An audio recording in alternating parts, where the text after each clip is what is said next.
So we're looking at the general ledger menu here, and of course these are all the items in the GL menu here. So I'm not sure if you wanted to go into some of the chart of accounts stuff, but I'll show you briefly anyway. And as always, please interrupt me if you have any questions that I'm not covering or something like that. So if you go into this chart of accounts icon, this icon is a multi-purpose icon that allows you to view a trial balance. Let me set the appropriate date here because sample data is as of 2020. So this allows me to look at a trial balance based on the period set on this field here, 2020 period 12 in this case.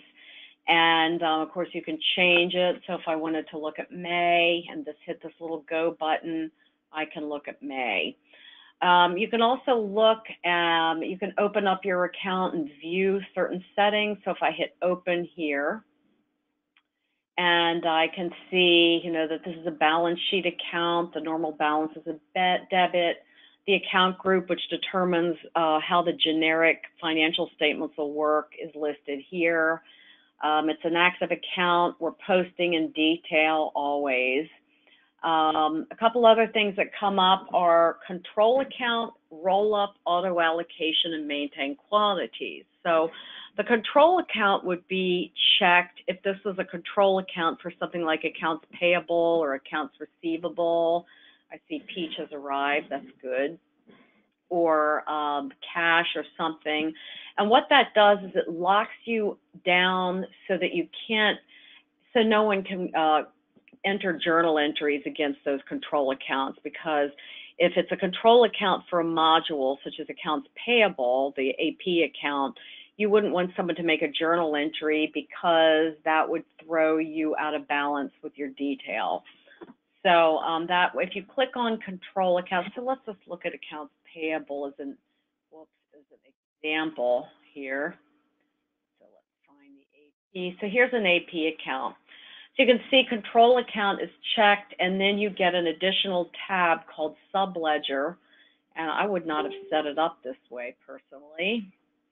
So the subledger, the only thing that can post to AP is the AP subledger. So you can't accidentally post something from accounts receivable or from the GL. So that's how I would set that up.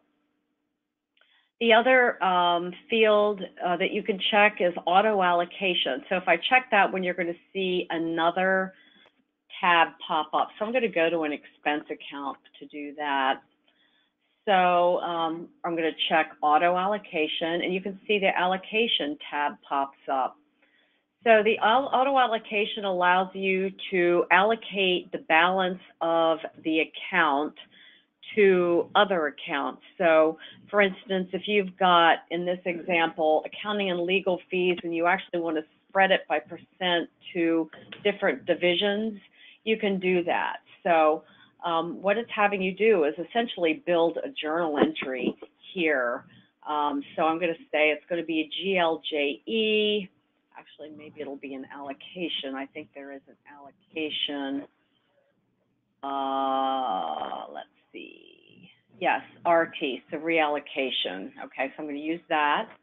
And then here you tell the system what accounts you're allocating to. So say I'm going to spread these to the different accounting, the different divisions. So the sub account 6,000 is going to be spread to 6,010, and let's say that's going to be 50%, and then 6,200 is going to get 50%, or we can even say 75-25. So, and then you notice down here it says total percent, and you want to make sure that that total percent equals 100, or it's not going to work when you try to do the allocation.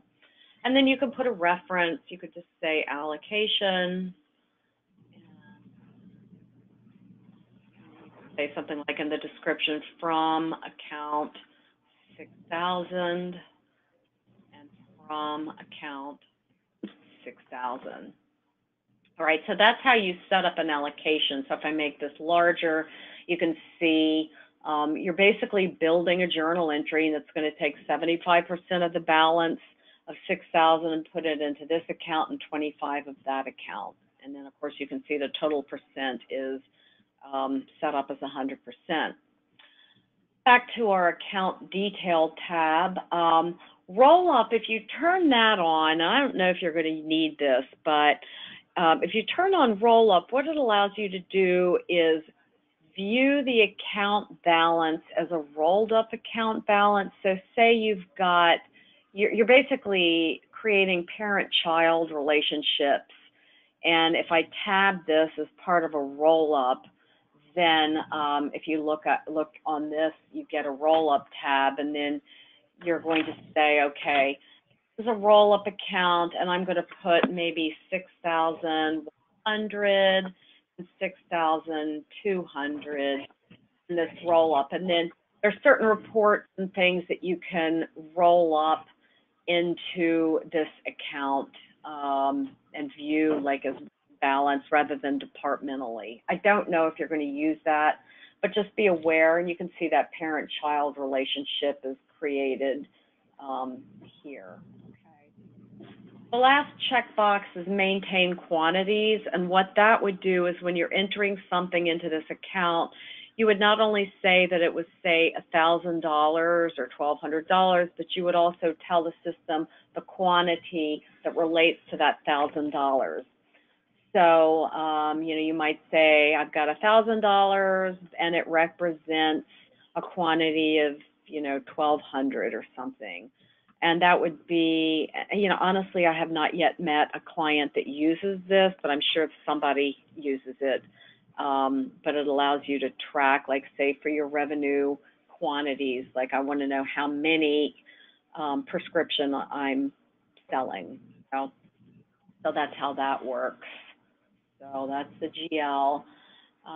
Optional fields, we don't have any set up for the GL, but if you've got fields that you want to track or any kind of information that you want to attach to this general ledger, notes or what have you, you can create optional fields to do so. And that's just at the account number. You can also track optional fields at the detail level, at the transaction detail level. So Peach is actually tracking personal property and AP. So when somebody purchases, let's see, hold on, I just got an email for her.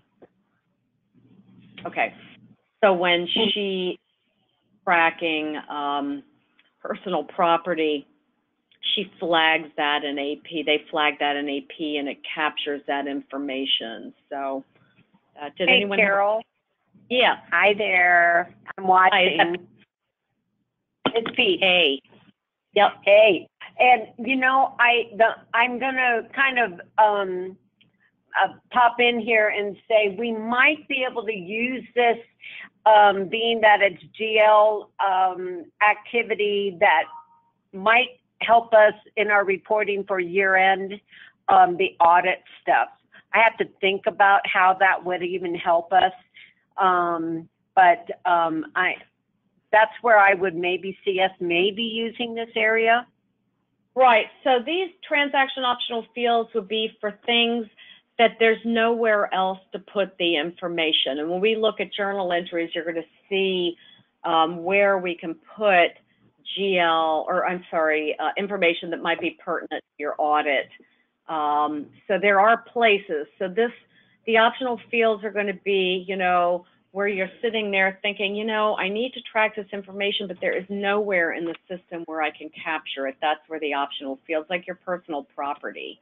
So we'll look at that as we move forward, but right now we don't have any set up, and we're not going to, but we'll look at journal entries and how all that works.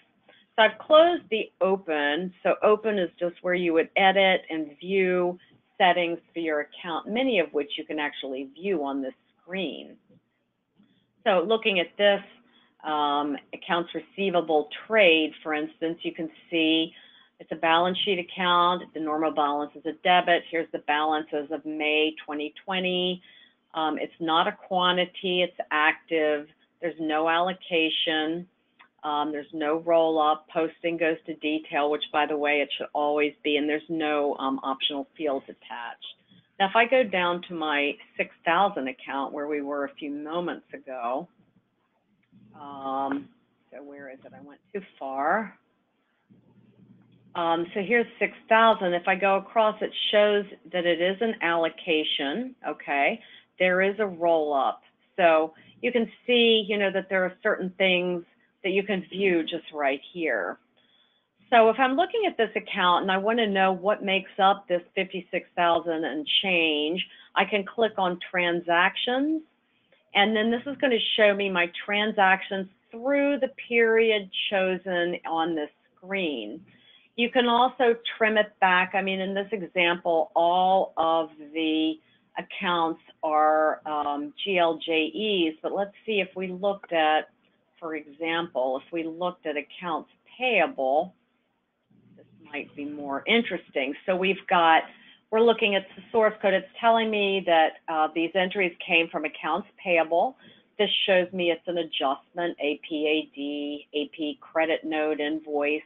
So say I'm looking for an invoice. So I might say I only want to look at APIN source codes, and that's going to restrict you to these items. So let's say we're looking at this and I say, all right, well, I want to go and I want to look at this particular transaction because something doesn't look right. So I'm going to just double click on it. And now this is going to show me my GL entry. So I can see my debits and my credits. And then if I want to look at more information, because this is still a bit high level as far as what this entry is, I can click on this little arrow, which is my drill down. I'm going to click on that, and it's going to take me to the original accounts payable entry that shows me that this was an entry to an AP clearing account.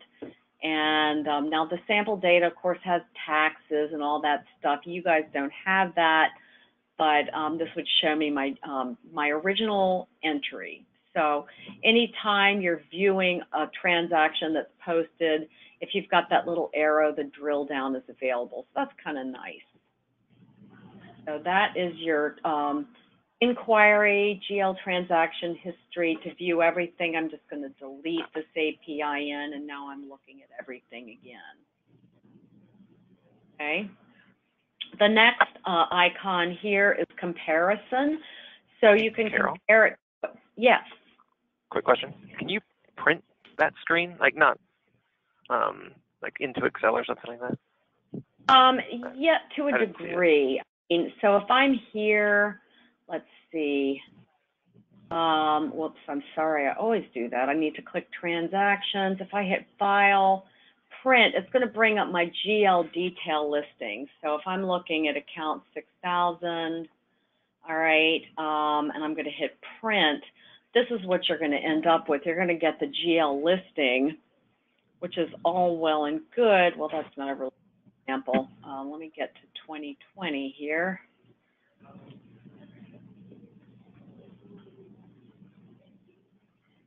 And notice, by the way, in the general ledger, you can now print transactions that cross a fiscal year. So I could actually go from 2019 period 12 through 2020 period 4 or something. That's pretty useful. Print this to the screen, and this is what you get, okay? So you can see you've got your account number, and then you've got your details on the next line. So you've got period 5 and the source and all that, and then you've got your description and your reference. So if you dump this into Excel, it's going to be pretty ugly because you can see it's all the way it's you know, laid out. It's not exactly conducive to exporting, but there are ways we can get the information in Excel.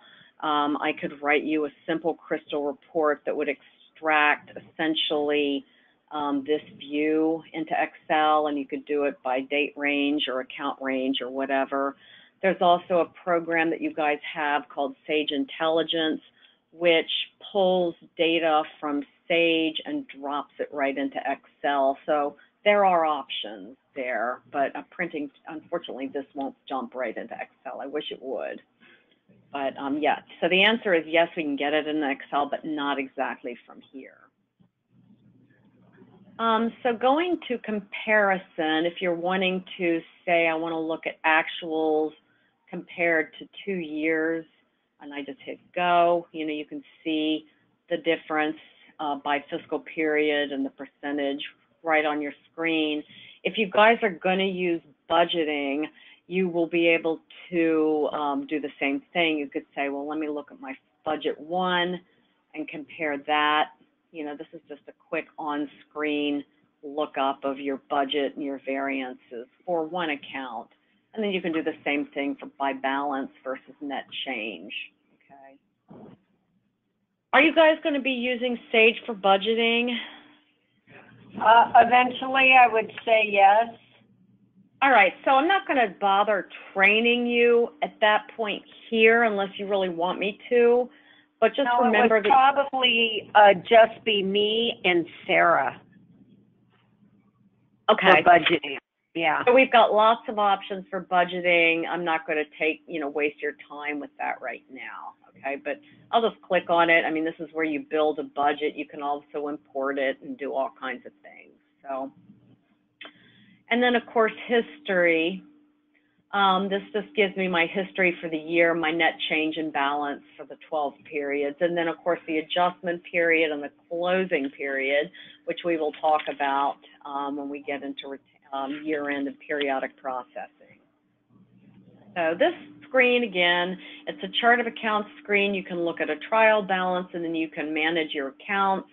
You can look at transactions and drill down and compare, create budget, and view history. So it's kind of this one icon handles this, and this. Okay, so it does all those things. If you guys are using something called GL Security, I'm not going to go into that really in depth, but just be aware that you can set up GL Security so that certain people don't have access to view certain accounts. So if you have people who are just going into Sage to look stuff up, and maybe you don't want them accessing salary accounts, or maybe you want them to be able to view their department but not somebody else's, you can set that up in GL Security. So just file that away along with the budget, and realize that yes, you can do that, and it's a good thing to know. All right, so that's accounts. So going into transactions now. So once again, the batch list is where I spend most of my time. And the batch list is going to list everything, all your GL batches, whether they're posted or not, whether they come from the GL or whether they come from accounts payable. The sample data, of course, has inventory. You do not. So if you want to restrict this view, you can say, well, I actually only want to look at GL stuff. So now that restricts my view. Or if I just want to review some accounts payable things, and then of course, to get rid of that restriction or filter, you just delete it and hit tab. You can also elect to show posted or deleted batches. So if I choose that, it's going to show me, I can immediately tell a batch is posted because there's nothing in the ready to post field in the column. Let me maximize. You can see these guys are not posted because there's nothing in the ready, or because it says no in ready to post, or it says yes in ready to post. All right, so here's my ready to post. I'm just toggling that on and off. Once I toggle ready to post on, if I open this batch, it's going to tell me that I can't delete it, or I'm sorry, I can't edit it. So it says this batch is ready to post. You can view, but you cannot make changes. So you can see I'm clicking, I can't, everything's dimmed. It's a view only kind of situation. So in order to make changes to this batch, I would uncheck the ready to post. Sorry, right here. And then I can double click and I can open and I can change the amount or fix an account number or whatever. So once we're here, let's just go to a GL. I want to just look at a GL, open GL batch here. So now that restricts things a little bit. So we're going to look at take a look at a journal entry here. This is an example of a payroll entry. So you can look at a glance, you can see the entry description here, of course, the date and the posting date. The posting date is going to determine what year and period are hit in the GL. So you may have a situation where, say, November has been closed, but the AP department receives an invoice dated in November, and it's, say, December 5th.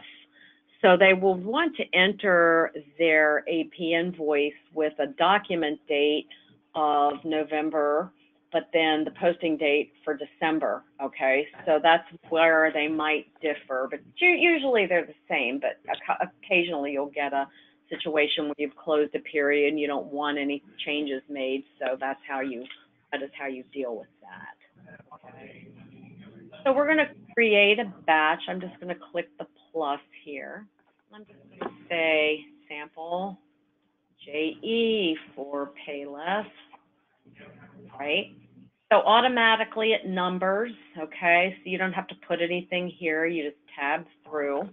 The description can be, let's just make something up, depreciation. And then we need to give it a date, so I'm going to use 2020. The source code will be GLJE. All right, so this is all the header information. Down here in this little grid, you have your detail information. So you've got some options for your entry mode, so I'm going to show you both.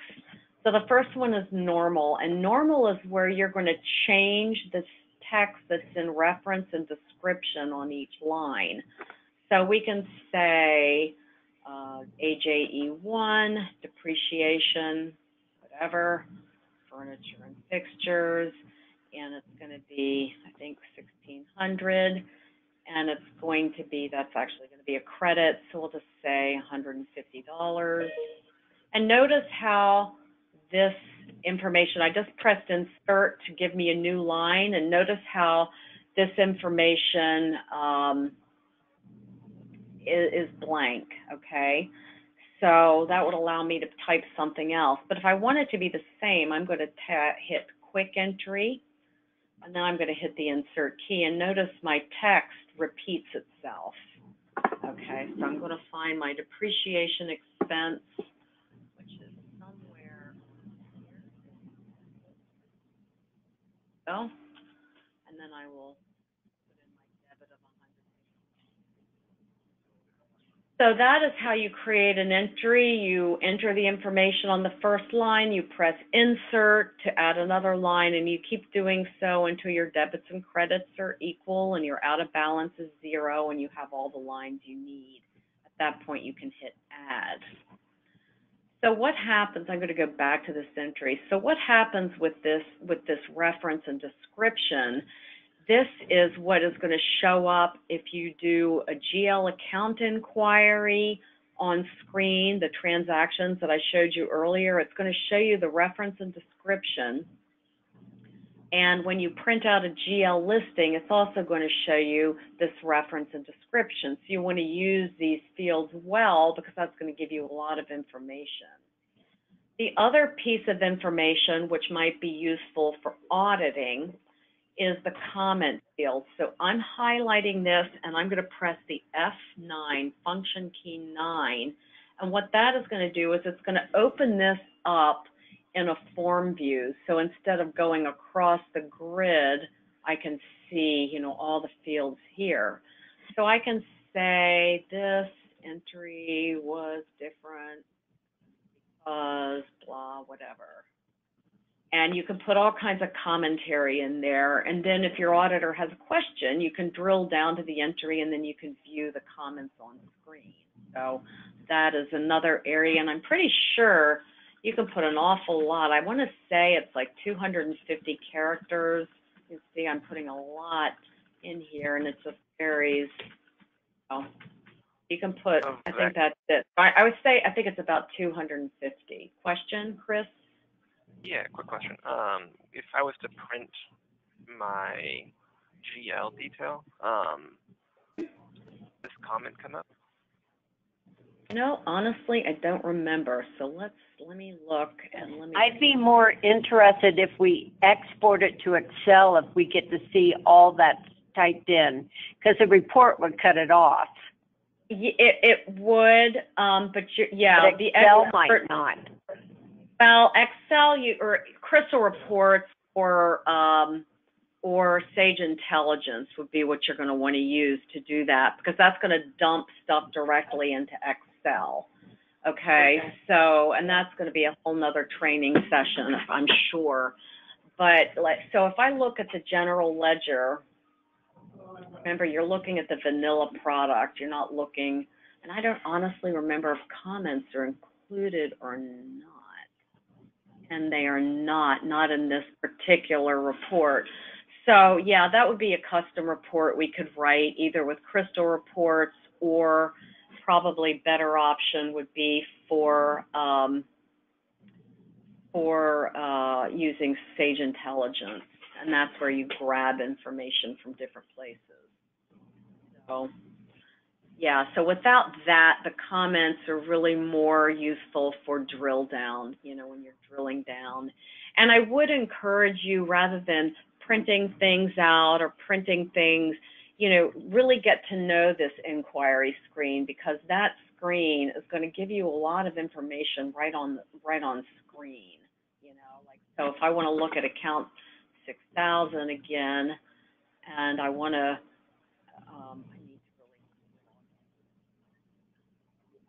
I want to go into my transactions, you know, when I look here, I can say, okay, I want to look at this. I want more info. I'm double clicking, and then here is the original entry, and any comments, you know, it's all right here. So, you know, definitely get to use that comment field. But then if you want to port stuff out to Excel, Sage Intelligence is a perfect tool for that, okay? So, all right, so let's go back. I'm going to close some of these things here. Okay, so back to our journal entry. So if you're doing, whoops, I'm in my own data now. Sorry about that. So if you're doing your journal entry and you're back at your batch list, so let's do an accrual. So we'll do another entry, which we'll call accrual reversal. All right, so 5/30/2020. Entry. I'm going to auto reverse it, and I'm going to auto reverse it next period. So this is where you do your accruals and reversals without having to go and remember to rekey it next month, okay? So your auto reversal would be next period, or you could say specific period. Maybe instead of the next period, I want it to go to reverse in July, just as an example. So we'll just say accrual, AJE2. Here. Through some prepaid, that'll work. Prepaid insurance is a good example. So I'm going to accrue it here. And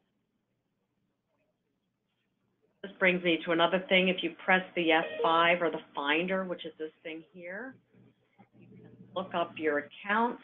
So I'm going to choose description. I want it to contain insurance. So that'll work. Accruing my insurance here. I'm going to hit add, but I want it to reverse. I'll just say reverse next period. Okay, add. All right, so now when I post this batch, not only is it going to post my depreciation entry and my accrual, but it's also going to post my reversal. So we're going to hit set ready to post, and I'm going to hit post.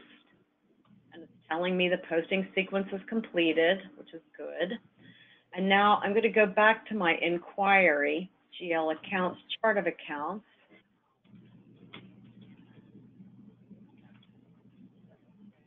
Period 6. And let's see, where's my prepaid insurance? So I'm going to highlight that account, and I'm going to hit transactions, and you can see here's my AJE2, and then here's the reversing entry, period 5, period 6. So I open that up, and it's going to show me my entry that I just made and posted. It's going to show that auto reverse was checked and next period was checked. All right. So what happens if you've got an entry that you realize is just completely wrong and you need to fix it?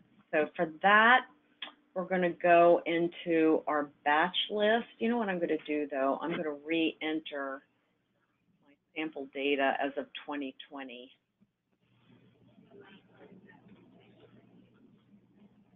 Date in. All right.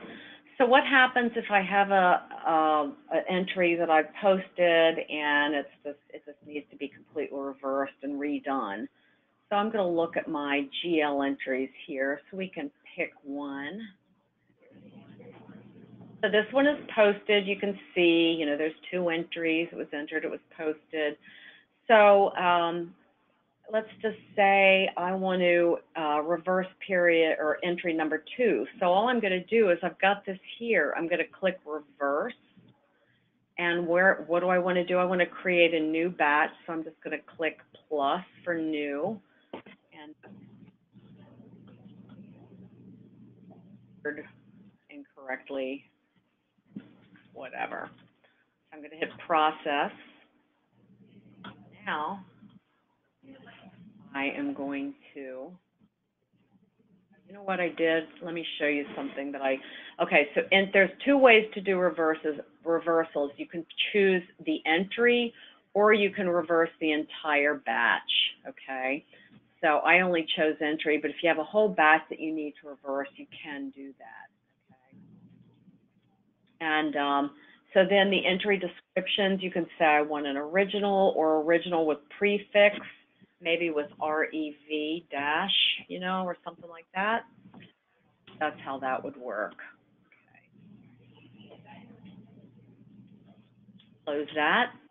And now I can look, I have a reverse batch, so I can open that up. And I can see here's my original entry that I've reversed, and it says, you know, reverse batch and my description. And then that allows me to post. Now, the one thing, and I did bring this up last time, but please do not use the reverse feature to do anything except GL entries. Do not use this to fix AP mistakes. If something was entered incorrectly into AP, just do a journal entry that takes it out of expense A and puts it into expense B. Because if you use the reverse feature, your GL and your AP modules are going to be out of balance, and it's really difficult to figure out why. And I can't stress that enough. So just the reverse button on a posted batch is only for GL entries, and that's just something you're going to have to make sure you discipline yourself to do that. So anyway, if I post this reverse batch, you know, there it is. Now my entry is reversed. So the next thing we're going to talk about is our recurring batches and how to run a recurring batch. So if we go into, I think, setup, it is. So setup recurring entries. So let's see what they have here. So we've got some examples where we've got bank charges, which actually you would never do because you would do that in the bank rec. That's a really poor example. So I would actually make that one inactive. Remember, you'll never make journal entries into cash because that's a module. You'll never make journal entries into AP or AR. So here's a good example, rent. We can create another one. We can say depreciation, fixtures depreciation. And so we have to attach it to a schedule. So your schedules, we've already set a few up, but they're like M last or M first. The sample data just has monthly. I personally don't like this schedule because you can't tell, like, what day of the month is this thing. You just can't else. So, but we'll use Right. it. We would, yeah. Yeah. Yeah, you would use something like M first or M last or M15. Yeah. What do we run on the first? What do we run on the last day? Exactly. So, but you know, it's sample data, so whatever. So you've got your start date. You'll have an expiration date if it's something that is finished at a specific date, like maybe your prepaid insurance, you want it to expire, or something when you finish writing it down. But we're not going to bother with that for now. So this would be furniture and fixtures depreciation, ELJE. We'll use quick entry because I like it. It's faster.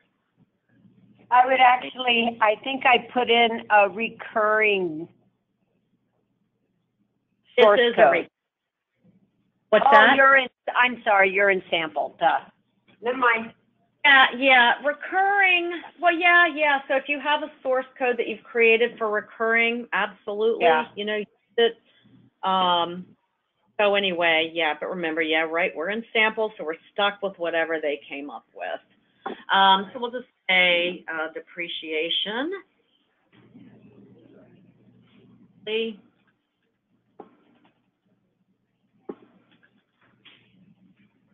Fixtures, so it's going to be, let's see, let me find my depreciation expense right here. So there's my expense, and we'll say $750, and I'm pressing the insert key, and now my depreciation, my accumulated depreciation is $750. So there we go. And now I'm just hitting the add key. So, so I've got this set up to start on 5/31/2020. I have no expiration date. So anytime your depreciation changes, you would simply go in here under setup and you change it. Preferably, ideally, before you run it for the month. Okay, so let's look at how to run this. I'm going to go into General Ledger Periodic Processing, and I'm going to go into Create Recurring Entries Batch. Here we are. This is my run date, so that's fine. I'm going to choose, rather than run them all, I'm just going to choose to run just the depreciation. I'm going to create a new batch, and I'm going to, let me just show you what happens, though. So if I say 4:30 and I hit process, it's saying no journal entries are generated. So if you get a no journal entries were generated, the best thing to do is to go back into your setup, take a look at your recurring, and you know, try to figure out why. So I'm looking, oh, okay, my start date was on 5/31, so it's not going to, you know, April is not going to work. And if that doesn't look right, then you want to look at your schedule. You know, what is that schedule attached to the first day of the month, and I'm running it on the 30th or something like that. So anyway, now we've figured that out. So we're going to do this 31, and I'm going to hit process. And it's saying nothing. So why is that? You know what? I bet it's said this is why I don't like these schedule codes. So now I'm going to look at the schedule monthly, and I can see it's on the 1st of the month, and my run date was actually the 30th of the month. So this is why I don't like these codes. So I'm going to say first. So now it has something that means something. So now we will go back and see, all right, why didn't this thing run? So let's go back to my recurring. I'm pretty sure you're going to run into this. Everybody does. So, okay, I've set this monthly on the 1st, but my start date is the 31st. So really, my first depreciation wouldn't go until 6/1. So you have to know all these things in order to troubleshoot this. So I'm going to change my start date to 5/1. And now, when I run this, hopefully, now I have a journal entry. Okay. So now if I go into GL transactions and I go back to my batch list, I see my recurring entry. There it is. So what it does is it automatically types in your entry for you. Now, a couple things about recurring. So if you run this and then you realize that the number 750 was no longer valid, what you need to do is edit it here and then go into the setup and edit it in your recurring setup. The reason I stress this is that a lot of people will say, oh, well, this is wrong, so I'm going to delete this. Well, if you delete this batch and then try to run it again, it's not going to run because it knows by the schedule that it's already processed for the first of the month in May. So if you run it and it's wrong, edit the batches that have been created and then go back and edit your setup. So in this example, it would have been $865. Fix that, $865. I'm going to save that. And then I'm going to go back to my setup. And I'm going to go, while I'm thinking about it, and I'm going to fix this to $865. And $865. All right. So those are, some little pitfalls people run into. The schedule is smart. It knows if it's been run, and it will not allow you to run it twice because obviously you don't really want to. You're using scheduling, so the event occurs at the right time and doesn't occur multiple times. Okay. So that is recurring entries. Any questions on that?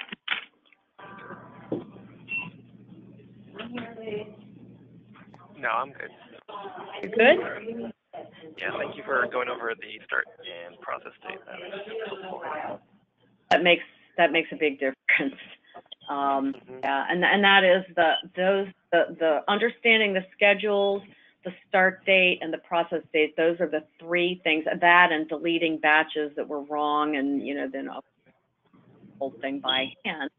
Those are the things that people run into. So you will not. Carol? Yeah. Chris has all of the recurring batches beautifully set up in Excel. Can we import those, or do we have to manually set them up?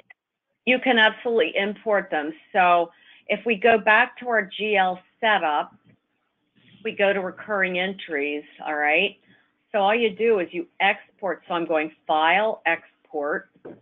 By the way, if these things are dimmed, it means you need to adjust your access rights. So you want to make sure that you need to export because that is going to be important. So we just go File, Export. Got it. Yep, and then you go recurring. And what's going to happen is you're going to get an Excel file with 3 tabs: recurring journal headers, recurring entry details, recurring optional fields.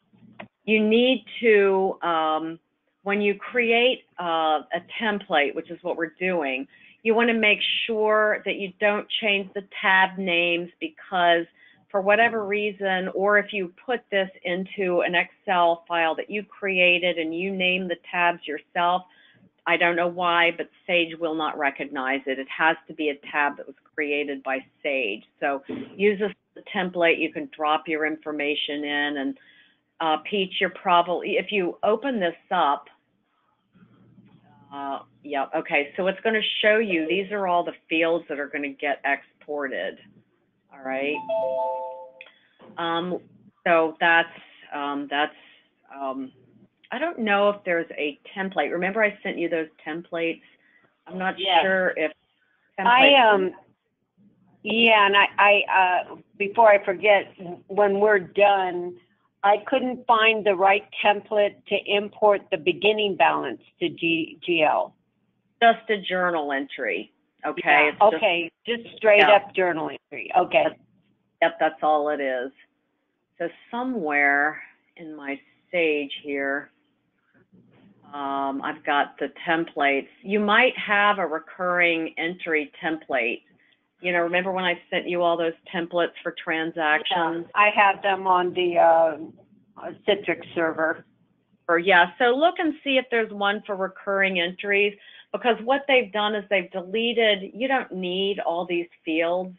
You know, so if you hit recurring, okay, and if I open that up, like for instance, you don't need last run date, you don't need an active date, you don't need, you don't need a lot of stuff.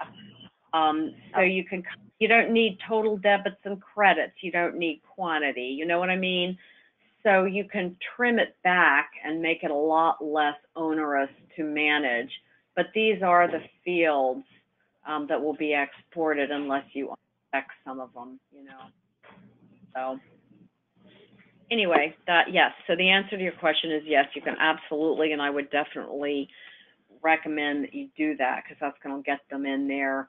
So what you'll have to do is create recurring entry codes for each one, whether it's depreciation or amortization or what have you. And I can help you with that if you want help building that. We could look at that at another time. Okay. All right, so that is GL. I think the reports are probably pretty self-explanatory. I'll show them to you. Chris, are there any reports you want me to review, or are they all pretty clear for you?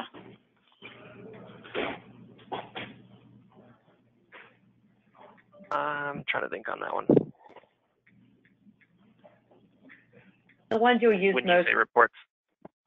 Oh. Yeah, these are the reports, you know, you print out, like, for instance, the trial balance. So if I print this out, I'll show you what it looks like on screen. It's pretty explanatory. You can do a trial balance for a range of accounts. You're just, you know, looking at, or maybe one department. So here's your account range. And the default ranges will always be from nothing to a whole bunch of Z's. So the Z's would be the highest account number you could have, okay? Because it's alphanumeric, numeric comes first. So you want to make sure you don't say, well, I don't have Z's, and so I'm just going to delete that, you know, and then guess what? You get nothing, okay? You want to leave these unless you are restricting. So you might say, I only want Department 100, so here you would say Department 100 to 100. I print that out, you'll see that I'm only getting a trial balance with things for 100. So those are ways you can kind of restrict, and I can see at a glance that my net income for Department 100 is $500,000. And everything exports to Excel pretty easily because we have to report TBs. Yeah, these are all critical reports, so this actually does, it's not too hateful. If I exported this to Excel, I mean, it's not going to be pretty because you're going to get all these headers and, you know, the columns might be a little weird.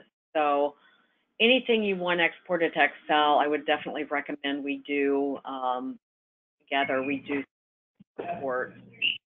So just a taste of Sage Intelligence. So if we go into the report manager, what Sage Intelligence does for us is it pulls information from Sage and drops it right into Excel. So I don't know if I've got a great example here, but let's see. So if I do sales, I know this is a GL, but if I do sales by accounts receivable, and if I run it, you know, it gives me, we could do the same thing for GL, obviously. I'm running some reports. So we're just going to say I actually want 2020. So I want 3.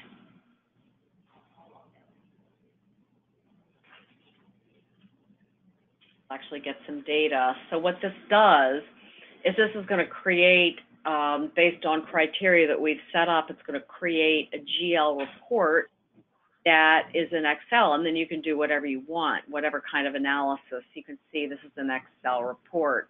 And if I right-click and I unhide, let's see what sheet 1 looks like. There's my raw data.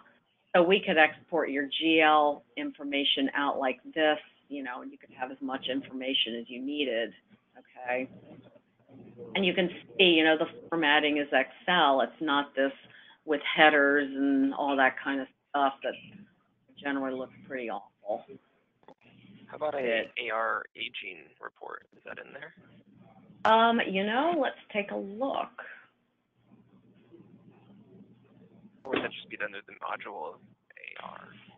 Oh, there's absolutely an AR aging in the module. Yeah, I don't know if there's one in the sample, but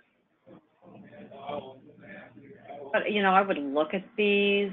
Now, you know, your license, I think you have one report manager license, but if this is something that you get into, you might want to get another one. Yeah, so AR aging, if you just go into accounts receivable transaction reports and you go into age trial balance,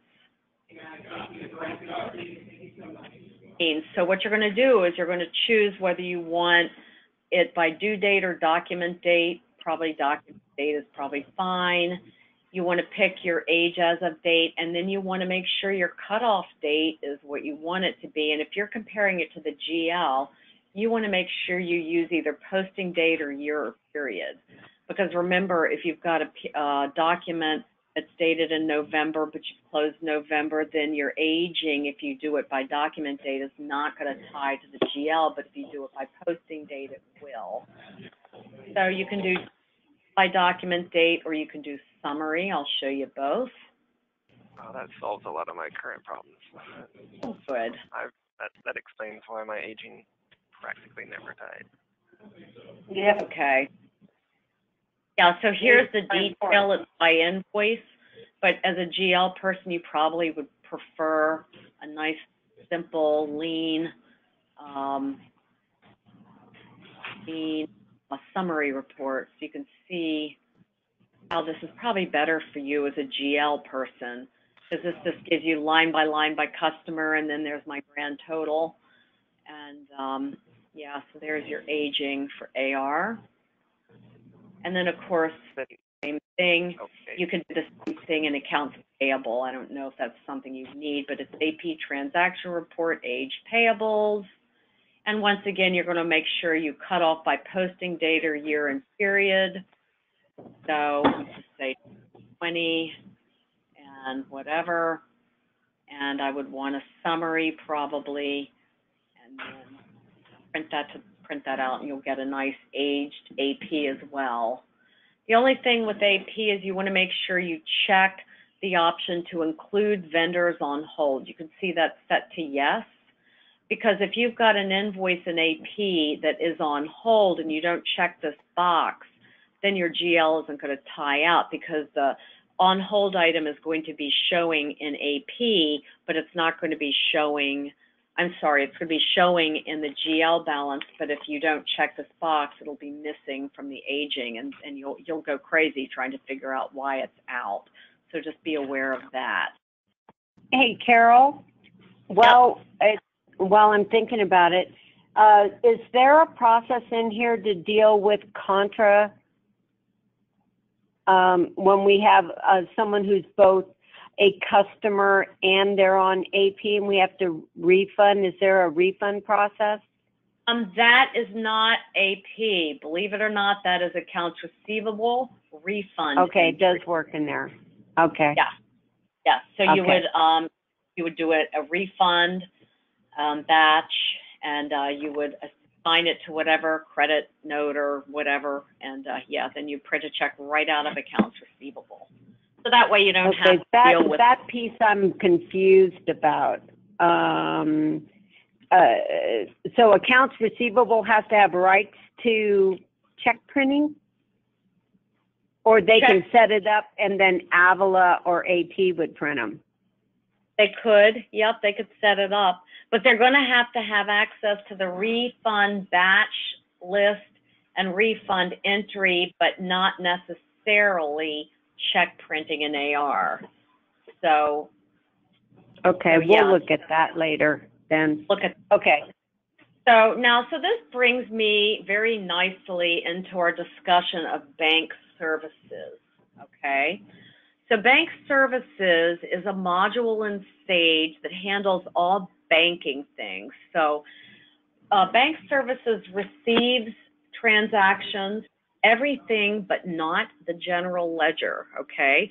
The general ledger, this is just what you want to remember. The general ledger will not and cannot send transactions down to bank services, AP, or AR.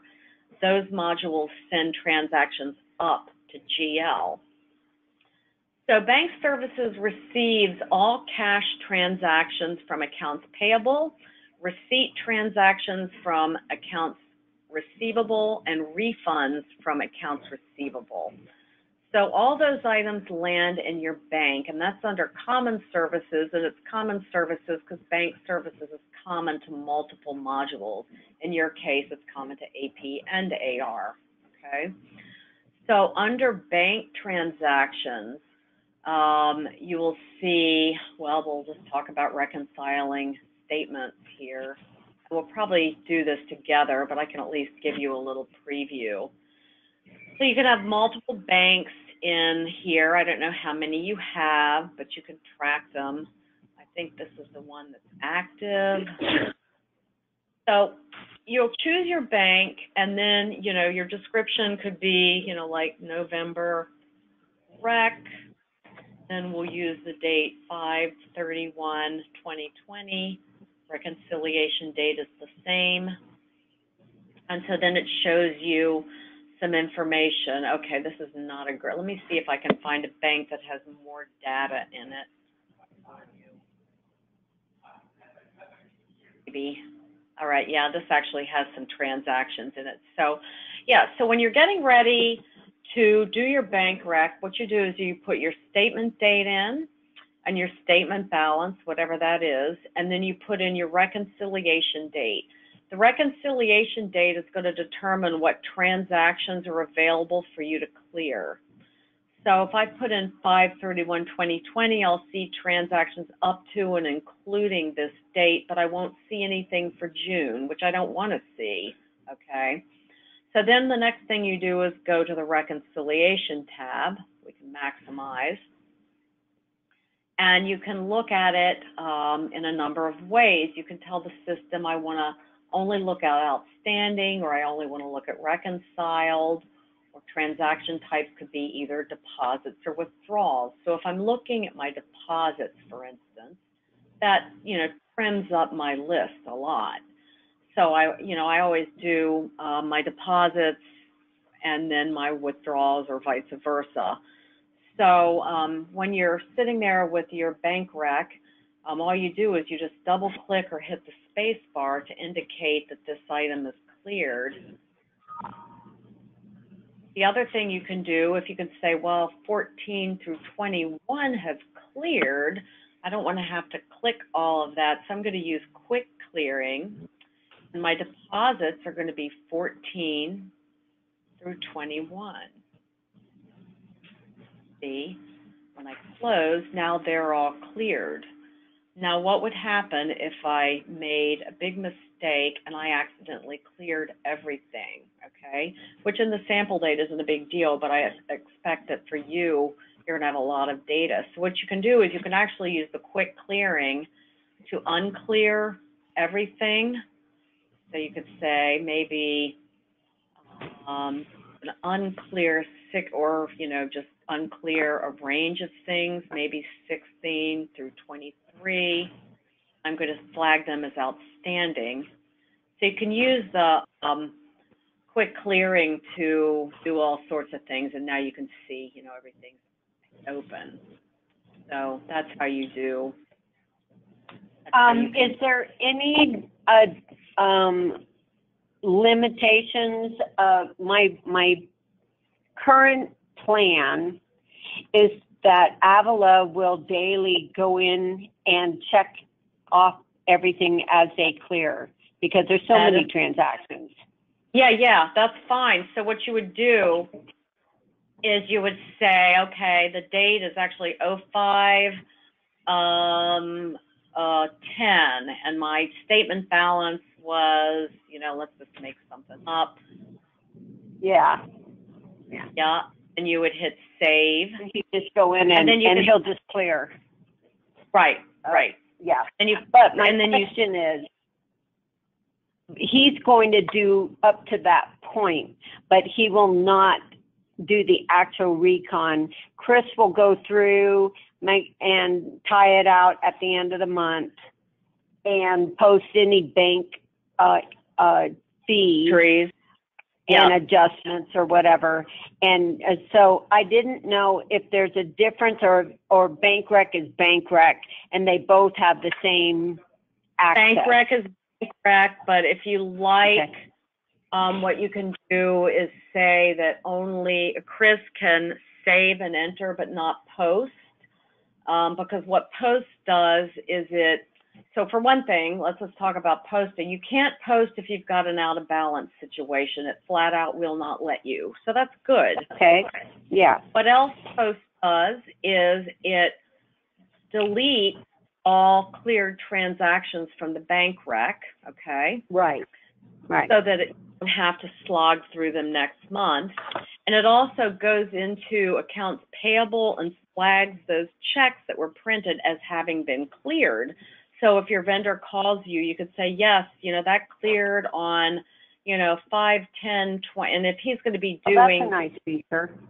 if Chris is going to be doing a clearing, it'll probably give the date that he actually cleared it, but if you're not posting it, I'm not 100% sure on that. But anyway, yeah, it actually should.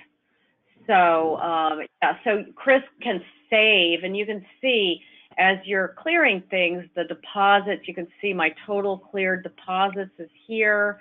My total cleared withdrawals are here. So hopefully when Avila goes to do the bank rec, no, other way around.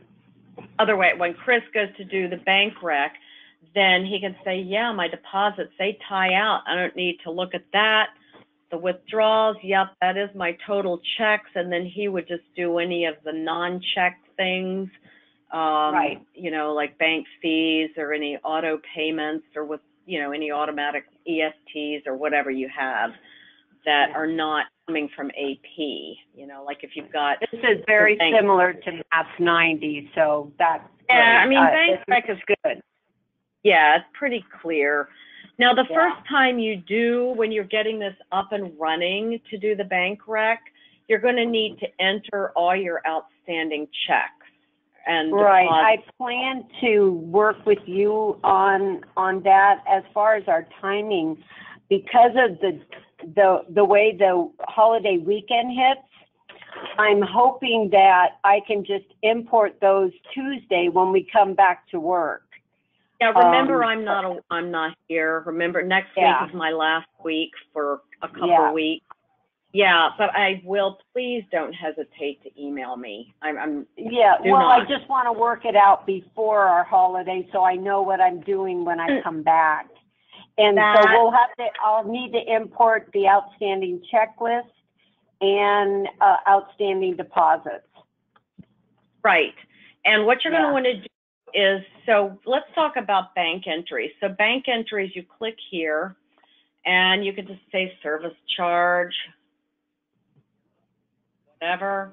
You tell the system if it's a withdrawal, okay, or a deposit. So if it's an increase or a decrease, you put in the date. This is important. If you put in, say we're doing a May bank rec, if I were to key in a June date, it would not show up on my May bank rec, and then I'd have to reverse it and re-enter it. So just be real careful about your dates.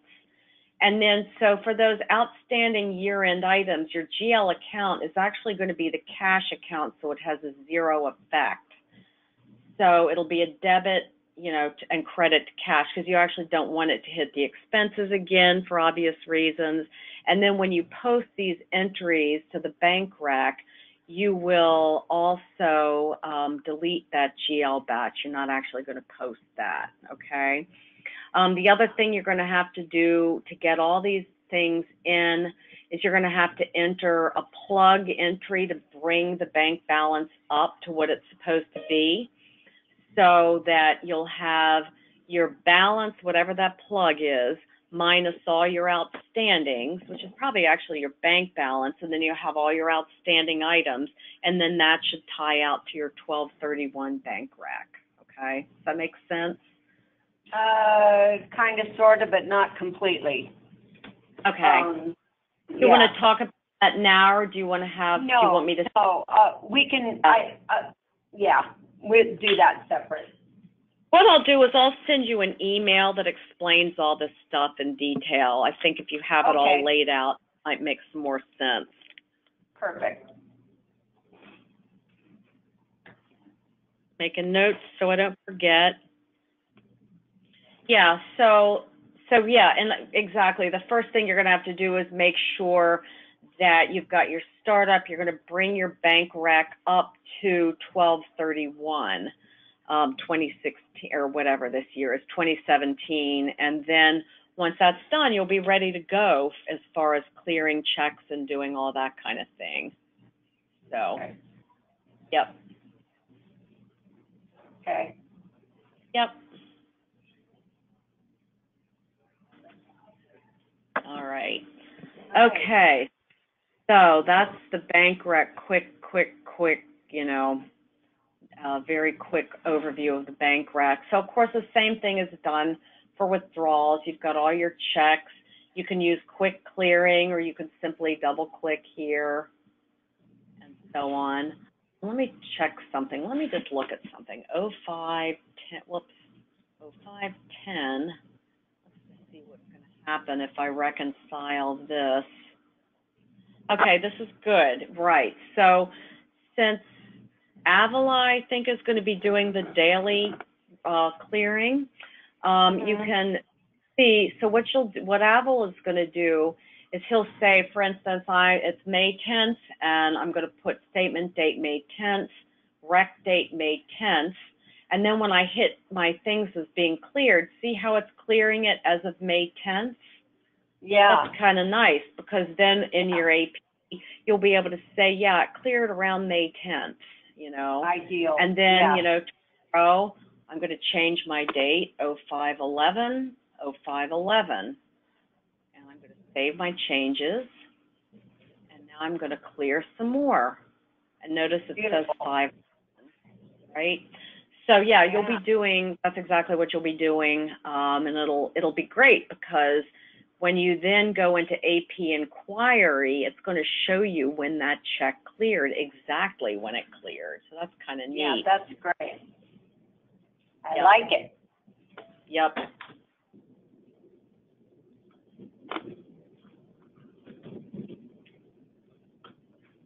Yep. So yeah, and then Avila will just save this, and you know, make sure your out of balance is 0 each day, and then save it, and then, you know, tomorrow come in and do the next batch and so forth. And then at the end, when Chris goes to do the rec, you'll see, you know, your total withdrawals and total deposits, and the only thing that'll be missing are any bank fees.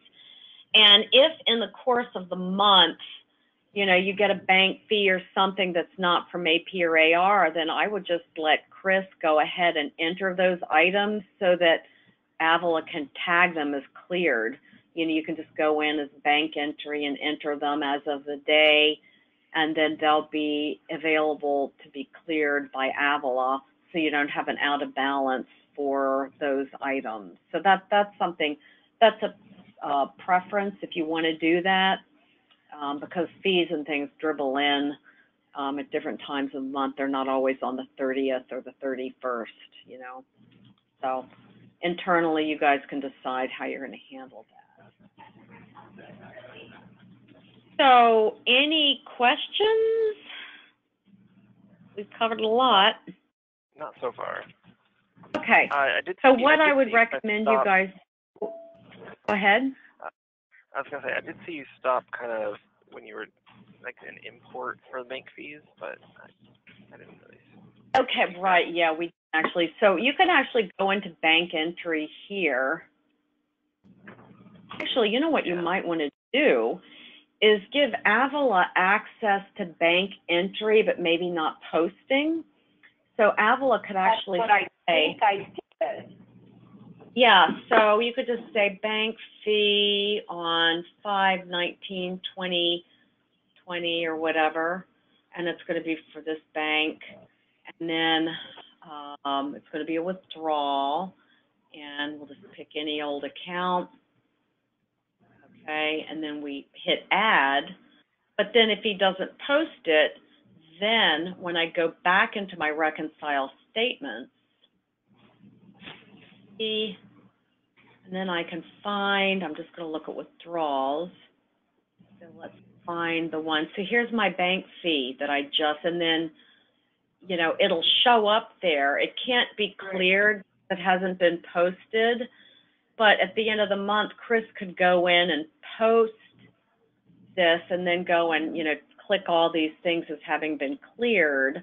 But the nice thing is it'll affect your out of balance. So this $35 bank fee is included. You can see bank entries not posted in your adjusted book balance. Okay. You know, I think that would be a nice way to do it, because then Chris would, or Avila would be able to be to the penny every day. But then at the end of the month, Chris, you could just review those bank transactions, post them. So you could actually go in and you could just post the entries. You could review them. So if I just, you know, scroll through the bank entries here, you know, whatever, and then if I'm happy with them, I can just go and post all the entries, and then you'd have to clear them, and then you're kind of good to go. I think that's a kind of good idea. So that way he wouldn't have to say, hey, can you enter this bank fee real quick? You know, he could just do it, and then you'd be the approving person and posting person. So that's something you might want to think about doing. Great, yeah. So importing bank entries, so I would actually do it from this screen, and I would just file, import. Actually, what we would do is make one up in your test and then export it. So bank, go ahead and export it. Let me put it somewhere where I have a chance to find it. That'll work.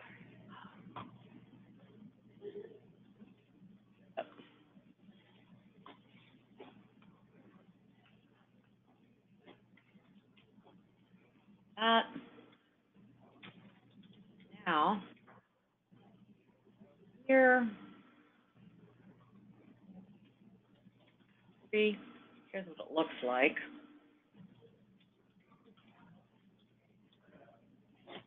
All right, so you've got you've got the headers for each bank entry and the transaction date. You know, there's some of this junk you don't need, like all this currency garbage, you don't need that.